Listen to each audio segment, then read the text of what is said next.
शादी खत्म होने के बाद तीनों बहुएं अपने ससुराल आ जाती हैं, जहां उमा देवी अपनी तीनों बहुओं का गृह प्रवेश करती हैं, जिसके बाद वो अपनी गोरी बहू को एक छोटा सा गिफ्ट पैक देती है, जिसे देख वो गोरी बहू, जिसका नाम श्रुति होता है, अपनी सास से कहती है, माँ जी, इस बॉक्स में क्या है?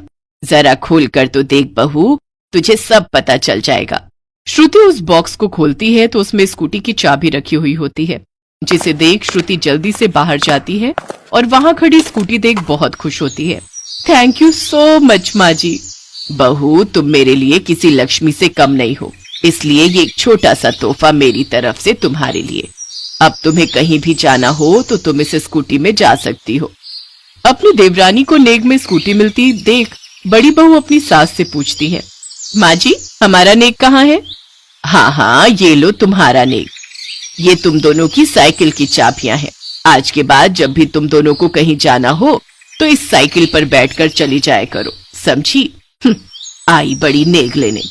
तुम दोनों काली बहुओं को मैंने साइकिल दे दी, ये भी शुक्र मनाओ, वरना शक्ल तो तुम्हारी 100 रुपए से ज्यादा की नहीं है।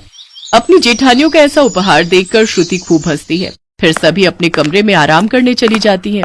अगली सुबह शामली और प्रज्ञा दोनों काली बहुएं सुबह जल्दी उठकर अपनी पहली रसोई बनाने में लग जाती है, जबकि गोरी बहू श्रुति आराम से उठती है और फिर सज धज कर तैयार होकर बैठ जाती है, जिसे देख उसकी सास उसकी तारीफ करते हुए कहती है, अरे वाह, मेरी गोरी बहू तो इस साड़ी में किसी अप्सरा से कम नहीं लग रही। अच्छा, आज तुम्हारी पहली रसोई है तो तुम्हें अपनी पहली रसोई में जो भी बनाना है बना लो, मैं तब तक मंदिर होकर आती हूँ।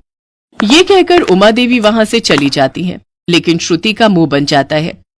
फिर वो किचन में जाती है, जहां उसकी दोनों जेठानियां तरह तरह के पकवान बना रही होती हैं।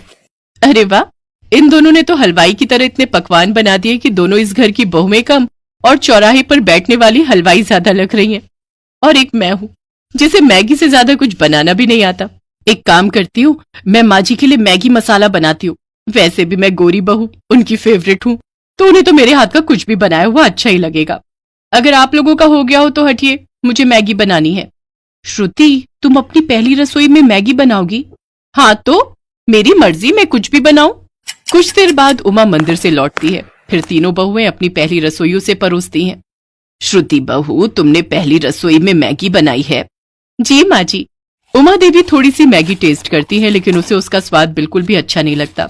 लेकिन फिर वो उसकी तारीफ करते हुए कहती है, अरे वाह, कितनी स्वादिष्ट मैगी है, मजा ही आ गया। माँ जी, हमारा खाना भी चख कर देखिए, हमने भी बहुत मेहनत से बनाया है। हाँ हाँ, खाती हूँ। तुम दोनों के काले हाथ का खाना खाने का मन तो नहीं करता, लेकिन अब रस्म है तो निभानी ही पड़ेगी। उमा देवी जैसे ही वो खाना अपने मुंह में डालती है तो उसका स्वाद उसे बहुत ही पसंद आता है, लेकिन अपनी बहू के काले रंग की वजह से वो उनकी बिल्कुल भी तारीफ नहीं करती और जानबूझकर गुस्से में कहती है, छी छी छी, क्या खाना बनाया है, ले जाओ इसे मेरे मुंह के आगे से। अच्छा श्रुति बहू, ये लो तुम्हारा नेग, ये सोने की चेन। और शामली, प्रज्ञा, तुम दोनों को तो नेग में कुछ देने का मन नहीं कर रहा, लेकिन फिर भी ये लो, 101 रुपए रख लो, तुम्हारी शक्ल के हिसाब से ये सही है।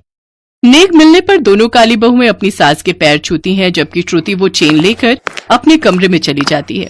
फिर अगले दिन तीनों बहुओं की मुंह दिखाई का वक्त आता है, जहां गोरी बहू को तो बड़ा और महंगे महंगे गिफ्ट मिलते हैं, लेकिन दोनों काली बहुओं को शगुन में नारियल या कुछ पैसे ही मिलते हैं। ये सब चल ही रहा होता है कि तभी अचानक रसोई में आग लग जाती है और बाहर की तरफ भी फैलने लगती है। सभी भागते हुए घर के बाहर निकल जाते हैं, लेकिन उमा देवी उस वक्त बाथरूम गई होती है।